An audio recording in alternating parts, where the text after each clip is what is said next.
king. Yeah. He said, "You shall not be free until you shall find one object that shall block orifices of 4 configurations, namely being square, round, oblong, and triangular. Yet one object must block all 4 of them. You shall never escape," said the evil king.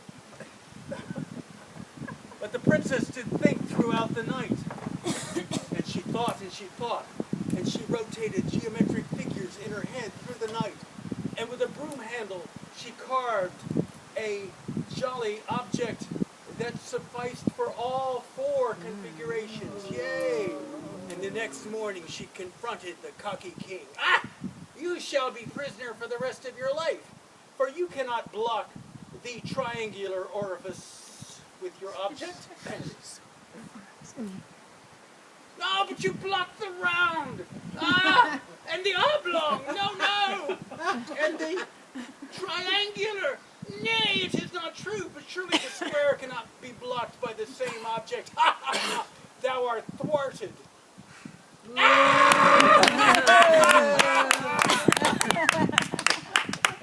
This all came from the early days.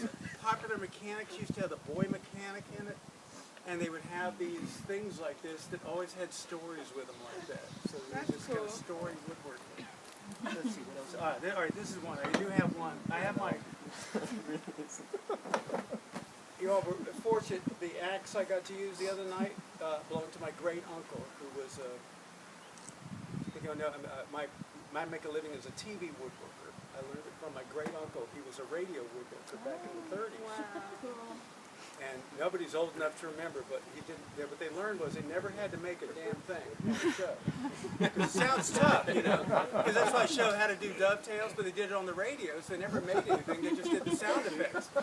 So every Wednesday afternoon at 12:15, people would tune in for Grandpa Sam's Wood Shop of the Air. Oh my God. And yeah, and he would do is they'd be working on a Chippendale Highboy, and say, "Well, God, that looks great. That Chippendale Highboy's taking real good shape, Grandpa Sam. What are you going to do next?" "Going to carve the eagle now.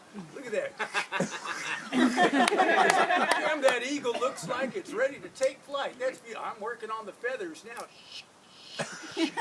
And people would tune in. They loved this show. So it got to be the most popular one. Anyway, so I have his, the only thing I have from him is his axe and this item here, which I just treasure.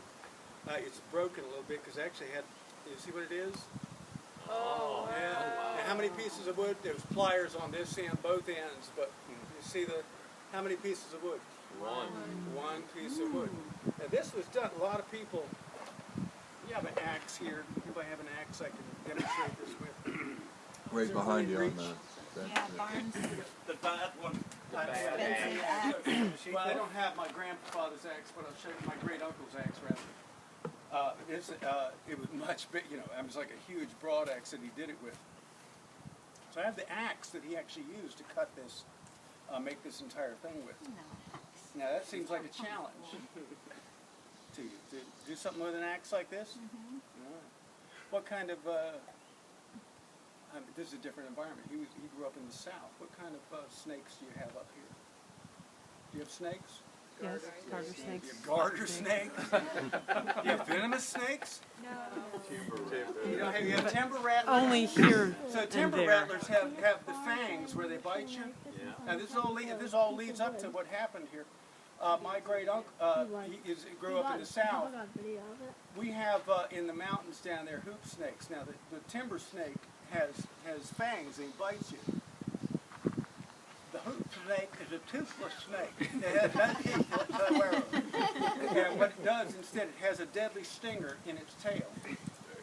And what it does is when it sees its passing mammalian prey down below on the hill, it has to live up on the top of the hill. And it gets up there, shinnies up like the rough bark of a white oak, and it looks down with its beady little snaky eyes, and it looks for some passing mammalian prey, some warm-blooded critter to come by, and it says, it sees it, and what it does, instead of having any teeth, what it has is a deadly stinger in its tail. And so what it does is it's up there in the bark, and it looks down, it sees you, and it casts itself forward, grasping its deadly stinger in its tail, in its mouth like that, in its toothless mouth, and then rolls down the hill in the form of a hoop. Hence the name hoop snake. And then it straightens itself out into, once it got velocity, into a deadly vector of venom and stabs its victim. And because it has no teeth, it relies upon its venom to cause you to swell bigger and bigger, softer and softer, Like a tick. until you're big as a school bus lying there on the side of a hill, and then it commences to gum you to death.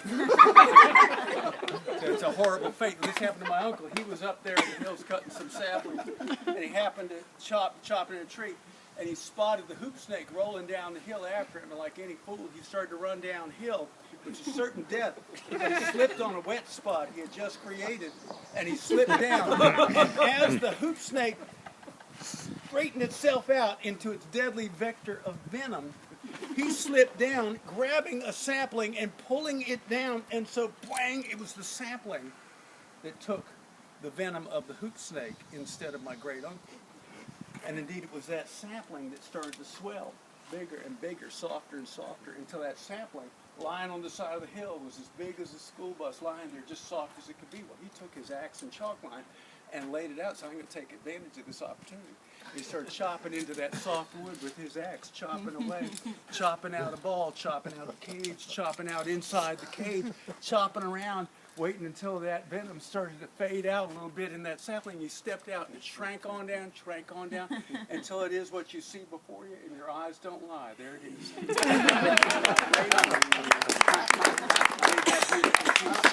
is.